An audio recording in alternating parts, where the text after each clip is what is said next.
네, 지난주 금요일 대통령 교육부 업무보고 때 환빠라는 단어가 처음 나왔습니다. 대통령께서 환빠 논쟁을 아십니까?라고 박지양 동북아 역사연구재단 이사장에게 질문을 했지요. 저도 처음 들었는데요. 이 환단고기와 관련해서 실제 동북아 역사재단에서 연구를 안 하시는군요. 라는 등등의 질문을 했습니다. 이런 내용이 나온 배경이 무엇일까요? 그리고 어떻게 봐야 될까요? 관련해서 기경양 카톨릭대학교 국사학과 교수님 모시고 자세한 말씀 여쭤보도록 하겠습니다. 교수님 어서 오십시오. 네, 안녕하세요. 예, 저희 취재 편의점 처음 오셨죠? 예, 처음 왔습니다. 혹시 저희 취재 편의점 평소에 좀 들어보신 적은 있으십니까? 죄송합니다. 저는 이제 다른 방송에서 예. 장 기자님 모습은 많이 봤는데 취재 편의점은 처음. 예, 편의점 얘기를 하시는 건 제가 많이 들었어요. 근데 실제로 제가 유튜브에서 이런 걸 많이 보지는 않아서. 그렇군요. 네. 서운합니다. 죄송합니다. 다음에는 꼭 챙겨보겠습니다. 네, 교수님 다음에 꼭 챙겨봐 주시기 바라고요. 그 교수님께서 고대사 전공하셨다고 네. 들었습니다. 근데 이제 사실 이제 그 동북아 역사재단은 과거에 우리가 하도 뭐 일본과 중국으로부터 역사 왜곡이 많아가지고 노무현 정부 때 대통령께서 또 역사학계하고 결심해서 이게 좀 전문적으로 연구하는 연구재단이 필요하겠다 해서 2006년에 만들어진 재단인데요. 지난 업무보고 때 대통령께서 이제 환단고기 환빠 논쟁을 처음 말씀하셨어요. 교수님은 그 업무보고 혹시 보셨습니까? 저는 그걸 실시간으로 보진 못했고 다른 일이 있어서 이렇게 뭐 다 외국에 나가 있다가 이제 스마트폰을 보는데 SNS에 아무래도 저랑 이제 역사 전공한 사람들이 많이 엮여 있을 거 아닙니까? 네네네. 여기서 막 이제 탄식하는 소리들이 막 나오는 거예요. 그래서 이게 무슨 일인가 하고 뒤늦게 찾아보게 됐습니다. 그렇군요. 보시고 어떤 생각이 드셨어요? 제가 보니까 교수님 페이스북에 그 부분에 대해서 일단의 글을 올리셨던데, 예, 이게 참. 되게 안타깝다라는 생각도 좀 들고 당황스럽기도 하고 근데 사실 역사학자들은 조금 걱정을 하긴 했었어요 예전부터. 근데 이제 이런 식으로 이제 사건이 터질 줄은 몰랐고 보통 저희들이 걱정을 했던 건 오히려 국회 쪽에서 뭔가 좀 무슨 일이 터지지 않을까라는 걱정들을 많이 하긴 했었습니다. 근데 뭐 어차피 뭐 이렇게 많이 얘기가 됐으니까 이참에 한번 이 문제를 털고 나가는 것이 좋지 않겠나라는 생각이 들어요. 대통령실 어제 그 오후 2시에 김남준 대변인 브리핑이 있었는데 요걸로 아주 뜨거웠습니다. 딥백, 딥백 기자들 표현으로. 그러니까 백브리핑이 아주 세게 있었는데요. 그러니까 대통령께서 이 얘기를 꺼낸 것은 뭐 환단고기에 대한 연구를 하라거나 아니면 거기에 대한 뭐 지대한 관심이 있다거나 이제 이런 것은 아니다라는 공식 입장이 나왔고요. 다만 지금 동북아 역사재단 이사장인 이제 박지양 교수님이 이분은 서양사 전공이시라면서요. 그래서 사실은 동북아 역사 연구에 대해서 잘 깊이 있게 아시기 좀 어려운 상황이고 특히 또 뉴라이트 이 역사학자로 알려져 있어서 좀 친일이면 친일, 독도 문제면 독도 문제 뭐 이런 등등에 대해서 조금 적극적인 연구가 필요한 거 아니냐 그래서 우회해서 비판했다 뭐 이렇게 이제 설명이 있기도 했습니다. 교수님께서는 조금 좀 약간 뜬금없다라는 생각을 하셨습니까? 뭐 어떻게 보셨습니까?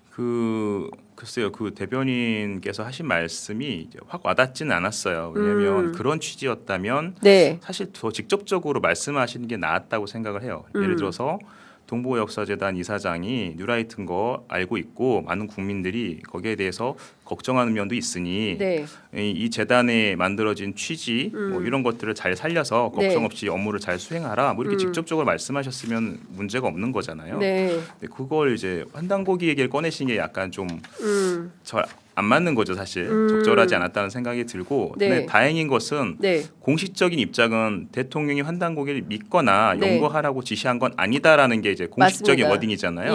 이건 굉장히 다행스러운 일이라고 생각합니다. 기본적으로 사실은 환단고기라는 그 과거에 위서가 있었다라는 정도는 알지만 이게 그렇게 역사학계의 뜨거운 논쟁 지점이었나라는 것을 저는 어제 지난 금요일 처음 알고 저도 막 역사학에 취재를 했더니 실제로 역사학자들 사이에서는 이 문제를 가지고 아주 깊이 있게 토론을 하고 있더라고요. 그러니까 대체로 근데 저희 평범한 애청자분들은 잘 모르기 때문에 역사학계 내부에 있는 이 이른바 환빠 논쟁 이게 어떻게 진행되는지 교수님께서 설명을 좀 해주십시오. 이게 사연이 굉장히 길어서 사연이 길다. 몇 시간짜리 강연을 할 수 있는 내용인데요. 간략하게 그냥 정리를 해드리자면 이게 1979년에 나온 책이에요. 그러니까 먼 옛날 우리나라의 역사가 실제로는 반만 년도 아니고 1만 년 된 역사다라고 주장하면서 그 역사를 담고 있는 아주 귀한 역사책이라고 하면서 1979년에 나왔는데 실제로는 그걸 위작으로 보죠. 역사학계에서는 이제 사료 비판이라는 걸 합니다. 사료 비판. 역사를 연구하기 있는 재료가 이제 사료인데 뭐 문헌이 될 수도 있겠고 금성문이 될 수도 있겠고 뭐 여러 가지 있겠죠. 근데 이 자료를 가지고 과거상을 복원을 할 때 이게 과연 믿을만한 자료인가 이런 것부터 일단은 판단을 해야지 역사 연구 이용할 수 있잖아요. 그 사료 비판을 했을 때 이 환단곡이 명백하게 1979년에 이유립이라고 하는 신흥 종교를 만든 분이면 태백교라는 교를 만든 교주예요. 태백교 지금은 뭐 거의 없어진 자치를 감춘 종교지만 신흥 종교인데 본인 태백교라는 그 종교를 만들고 이 포교의 수단으로 이제 경전을 만든 거예요. 자기가. 근데 그게 이제 과거의 역사상을 이렇게 가져와 스펙타클하게 만든 거죠. 그렇게 만든 가짜 역사서다라고 저희는 완벽하게 파악을 하고 있고 사실 이건 논쟁의 여지가 없습니다. 역사학계에서는 결론 이미 다 낸 거고 이걸 가지고 이제 잘 모르시는 분들은 한번 연구를 해볼 가치가 있지 않느냐라고 이제 생각하시는 분들이 있는데 연구는 다 됐어요 이미. 이건 명백한 가짜 역사서고 역사 복원에 이용할 수 없다. 다만 이게 가치가 있는 거 이런 정도는 가치가 있죠. 왜 이런 가짜 역사서를 현대에 들어와서 만들었을까? 그렇죠. 그리고 이런 것들을 왜 사람들은 좋아할까? 이런 측면에서 연구 대상은 될 수 있는데 과거상을 복원하는 데는 무가치합니다.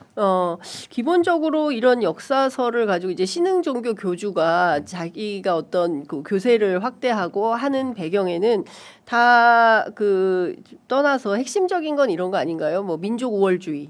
뭐 이런 걸 좀 내세우고 싶었다. 일종의 이제 이런 것들이 잘 막 하면 혐오 같은 것도 생기는 것이고 그런 거 아니겠습니까? 이제 그런 배경이나 바탕이 될 수 있는 건데 이 이유립이라는 사람도 그런 것에 기반했다라고 볼 수 있을까요? 네, 그렇죠. 기본적으로 이제 나온 그 표현이 환빠라는 표현이잖아요. 그 환단곡에 지금 집중이 되어 있는데 사실 정확히 말하면은 저는 이제 이런 역사를 이제 흉내내는 사람들을 사이비 역사학이라고 부르거든요. 사이비 역사학자라고 부르고 참고로 사이비 아니고 사이비입니다. 사이비. 이게 한자어라서 비슷할 사, 아닐 기자에서 사이비입니다. 비슷한데 사실은 아닌 것. 이게 사이비 역사학인데 이 환단곡이 이전부터 이미 있었어요. 그러니까 과거에 우리의 위대한 역사, 뭐 우리나라가 옛날에 뭐 중국 대륙을 다 정복하고 있었다는 둥, 혹은 뭐 고구려백제 신라가 사실 한반도가 아니라 중국 대륙에 있었다는 둥 이런 얘기하는 사람들이 있고 환단곡이 이용하지 않더라도 이런 괴상한 역사상을 가지고 있는 사람들은 쇼비니즘에 기반한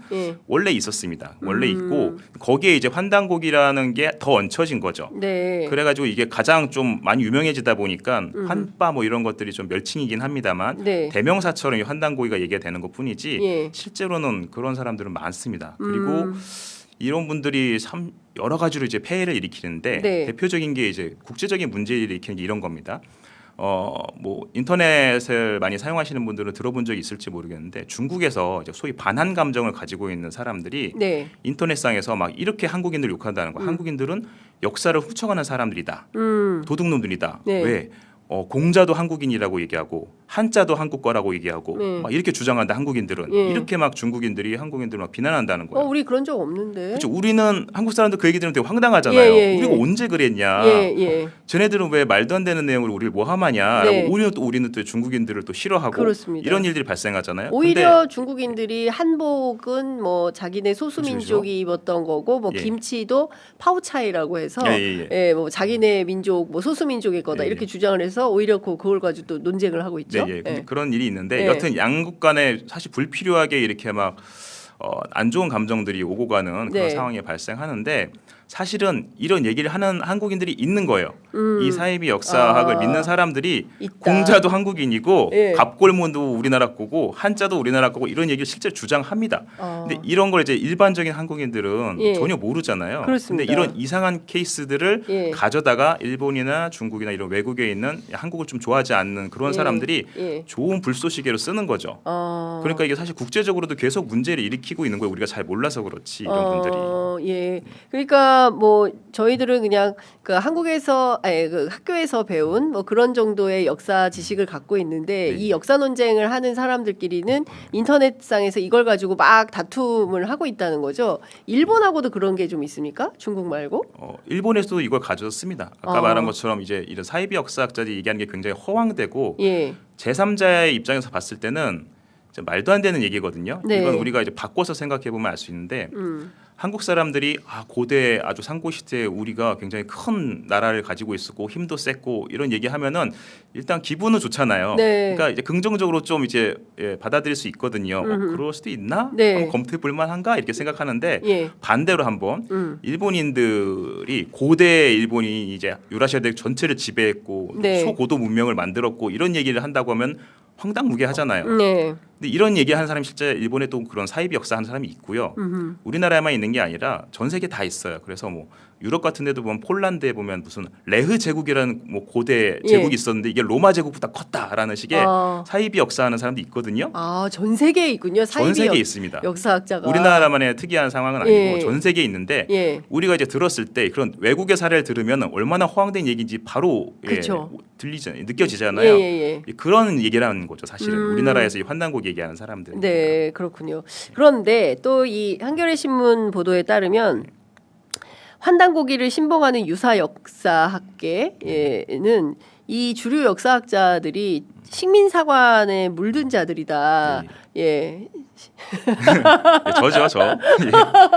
예. 그 식민사관에 물들어가지고 이 제대로 보지 못하고 우리 역사를 죽이고 있다. 우리 역사 죽이기다. 그러니까 이른바 박지양 이사장에 따르면 제야사학자라는 표현이 맞을지 모르고 교수님께서는 유사 역사학자.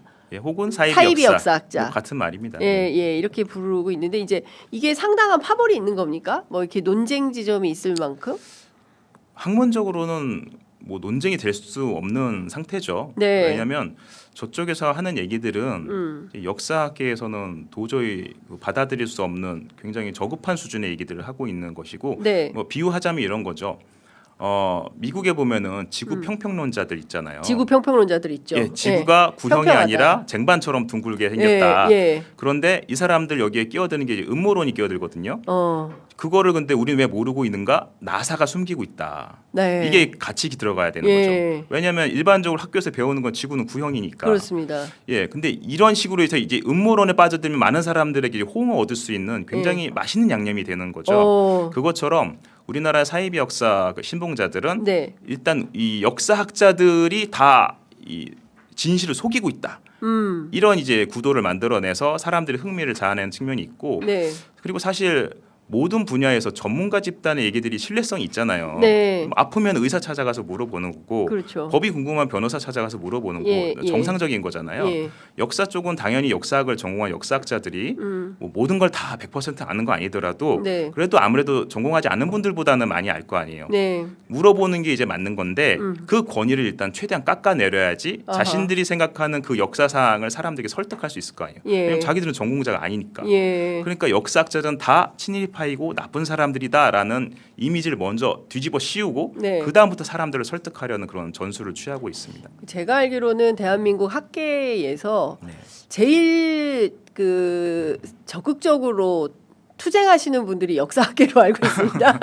왜냐하면 박근혜 때 국정교과서를 막은 분들이 역사학계거든요. 그때 상당한 논란이 있었어요. 그리고 친일 문제가 있을 때 제일 먼저 앞장서서 싸웠던 분들이 강만길 선생님, 안병옥 교수님 뭐 이런 분들인데 그런 분들을 이제 식민사관에 찌들어 가지고 이 환단고기에 대해서 그 연구나 이런 것을 우리 역사 왜곡을 오히려 하고 있다라고 이제 얘기를 한다니까 상당히 뭐 대중들이 좀 인지하기 어려운 뭐 그런 네. 주장을 하고 있다라는 생각이 좀 듭니다. 이거에 관련해서 제가 한 가지 좀 예. 말씀드리자면 네. 사실 지난 박근혜 정권 때 한국사 교과서 국정화 문제가 맞아요. 있었잖아요. 그때 왜 국정화를 무리하게 시도를 했는지를 생각해 보면은 네.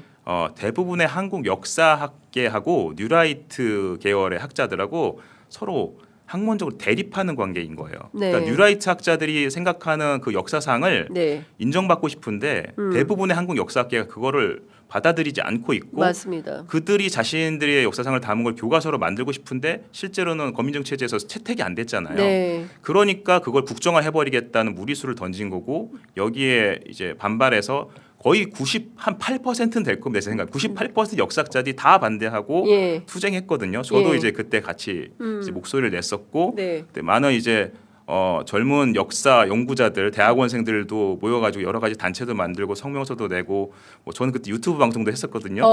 예, 만인만색 역사 공작단이라고 야. 예, 유튜브 방송 몇 년 했습니다. 교수님도 유튜버 출신이시구나. 예, 유튜버가 아니지 참 팟캐스트인데 팟캐스트 그 시절의 팟캐스트. 예, 팟캐스트 방송도 했었는데 예. 아무튼 그때 이제 뉴라이트 계열의 학자들이 한국의 역사학자들 뭐라고 이제 몰아붙였냐면 좌파다. 맞아요. 좌파 역사관을 가지고 있기 때문에 이걸 바로잡기 위해서 우리가 어쩔 수 없이 국정을 한다라는 식으로 몰아붙였어요.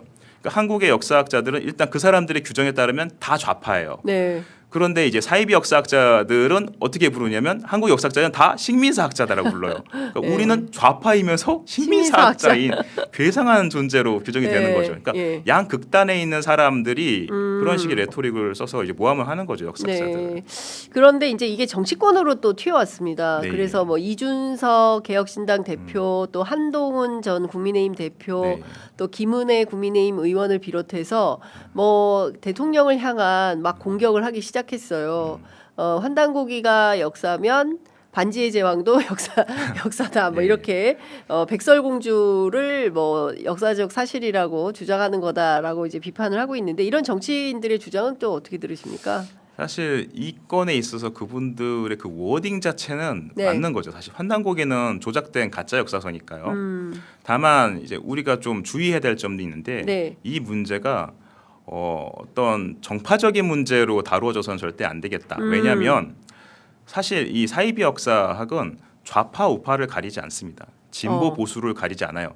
사실 저도 이게 단연간 연구를 해본 결과 예. 이 뿌리는 사실 극우에 다 있거든요. 아, 이 사이비 역사의 뿌리는 극우다. 예, 사실은 이 옛날 일제 시대부터 이미 네. 일제에서도 이제 최악의 예. 이제 제국주의자들이 유라시아 대륙 전체를 하나의 역사 문화권으로 상정한 그런 역사관을 가지고 주장하기도 했었어요. 네. 그런 사람들의 것들을 이제 일부 친일적인 한국인들도 수용을 하고 그리고 그것이 이제 주어만 네. 일본이 이걸 다 지배했지를 사실은 한국이 지배했지로 바꿔서 그 변형한 형태가 사실은 사이비 역사의 형태거든요. 네, 네. 그러다 보니까 이걸 처음에 수용한 이들을 그리고 이걸 퍼뜨린 사람들의 면면을 보면은 네. 뭐 안호상 이런 분인데 이게 이승만 정권 하에서 초대 문교부 장관 했던 분인데 이분이 이승만 정권의 독재 정권을 뒷받침하는 일민주의 만들어낸 사람이고 일민주의 그냥 네. 뭐 이승만 대통령 밑에 다 모여라 이거예요. 일민주의가. 네, 이분 원래 독일에서 철학 공부하신 분인데 네. 그때가 이제 나치 히틀러 시대거든요. 그 영향을 좀 받은 것 같아요. 네. 그리고 나이 드신 분들은 좀 아시는 분도 계실 때 기억하시는 게 있으실 텐데 학도호국단이라는 게 있어요. 학도국단 있어요. 예. 학생 조직을 이제 군대화한 맞아요. 그거 만든 분이 안호상이에요. 그래서 이 학도국단 이거 만들 때도 야 이거 나치 유겐트랑 너무 비슷한데 네. 막 이렇게 지적이 있었는데. 네. 안호상은 아니다 이거 화랑도다 뭐 이런 식으로 학도국단 화랑도다. 예, 그렇게 변명을 하기도 했습니다만 일단 기본적인 사상 자체가 굉장히 좀 극적인 걸 알 수가 있겠고 네.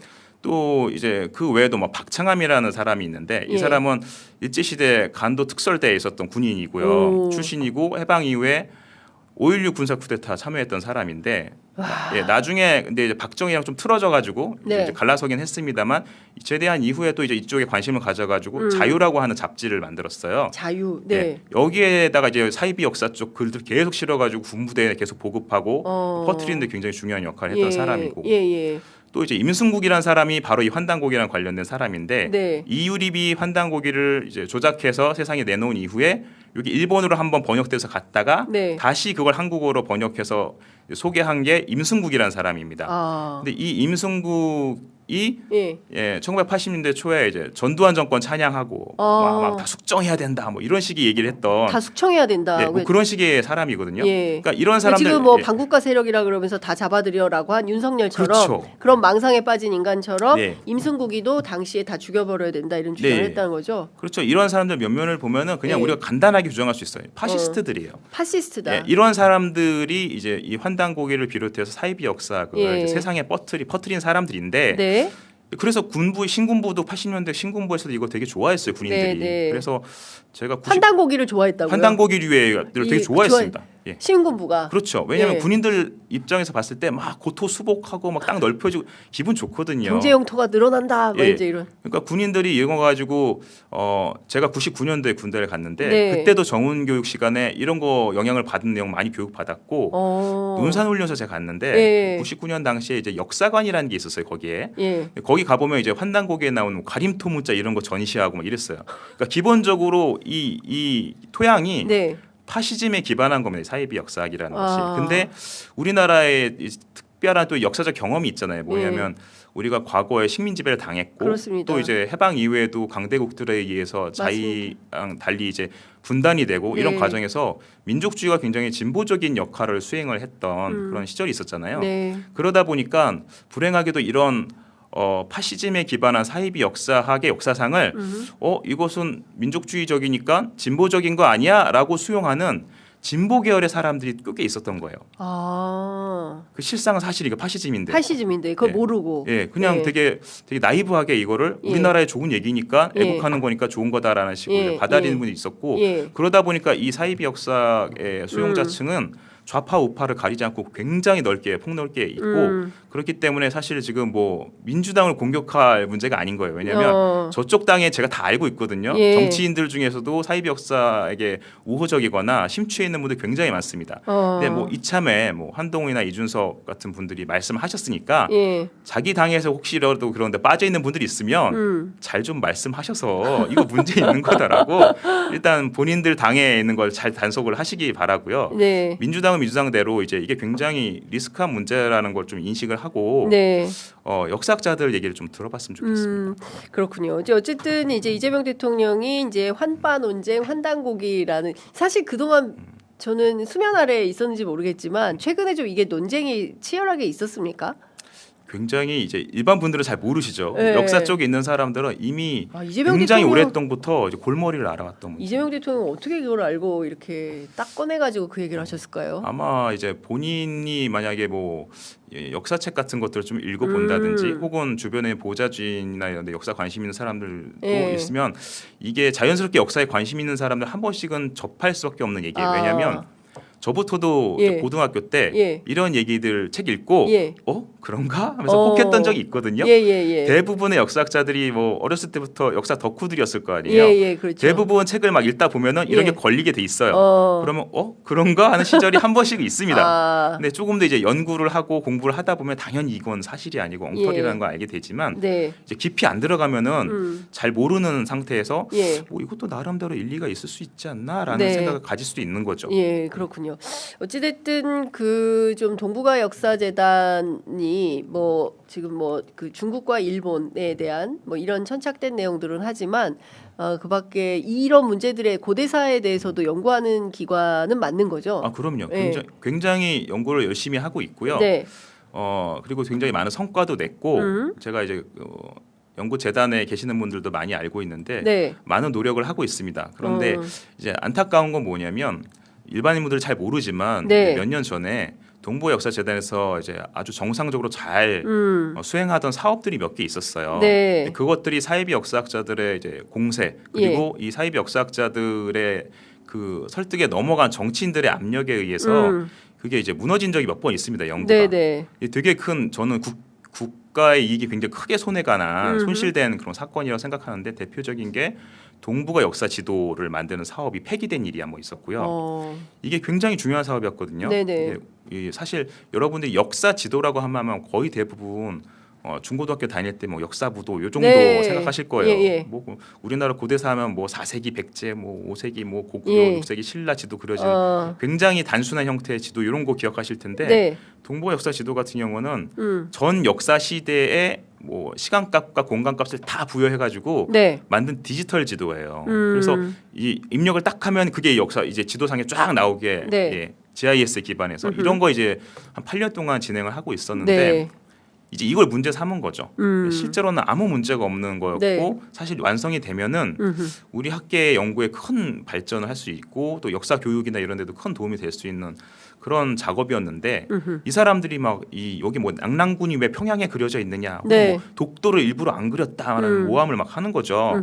말도 안 되는 모함이죠. 사실 동부역사재단이 그 독도 문제 대응하러 만든 기구인데 네. 국가 녹을 받는 사람들이 뭐하러 독도를 그걸 없애겠어요. 근데 그분들 주장은 동부역사재단에 근무하는 사람은 다 친일파이고 식민사학자들이기 때문에 예. 일부러 독도는 우리 영토가 아니라고 생각해서 다 지웠다. 이런 식의 음모론을 막 이제 그렇군요. 예, 퍼뜨리는 바람에 이제 무너졌죠. 그래서 그렇군요. 역사학계에서는 아무튼 네. 굉장히 큰 네. 이슈가 많았습니다. 옛날에. 그렇군요. 예. 아, 그래서 제가 궁금한 것은 일반인들이 잘 모르는 그런 논쟁까지도 대통령이 캐치해가지고 업무 보고 때 직접 질문하고 그에 대한 뉴라이트 사학자 입장에서는 저 얘기를 왜 했을까? 결국 자기가 올바르게 친일에 대해서 제대로 연구를 하고 있나, 어떤 사관을 가지고 역사를 보고 있나 이거를 좀 체크하는 그런 차원이었다라는 말씀을 좀 드리겠습니다. 뭐 댓글창에 뭐 비판이 많네요. 예, 예. 그럴 네. 거라 생각하고 있습니다. 예. 네. 그렇지만 우리 이제 어쨌든 역사를 보는 바람직한 바른 관점 뭐 이런 것들은 필요한 것이고요. 뭐 이런 뭐 사이비 역사학에 대해서도 좀 확실하게 보는 눈, 관찰하는 눈 이런 것들이 좀 있어야 되겠다라는 말씀 좀 드려야 되겠습니다. 이제 마무리를 해야 되는데요. 교수님 끝으로 한 말씀 듣고 마무리하겠습니다. 네, 예. 네. 저는 사이비 역사학을 이제 믿는 분들이 나름대로의 뭐 정의감 그런 걸 가지고 하는 거라고 생각은 합니다. 그렇지만 우리가 이제 합리성과 지성을 바탕으로 하지 않는 정의감은 네. 사실 세상에 해를 줄 수가 있습니다. 그리고 우리가 역사 왜곡을 막겠다라는 명목으로 이제 그런 거 하고 계시는데 사실은 그 행위가 오히려 역사를 왜곡하는 역사를 조작하는 행위가 될 수 있다는 것도 좀 염두에 두셨으면 좋겠습니다. 네. 교수님 오늘 말씀 정말 잘 들었습니다. 고맙습니다. 네, 감사합니다.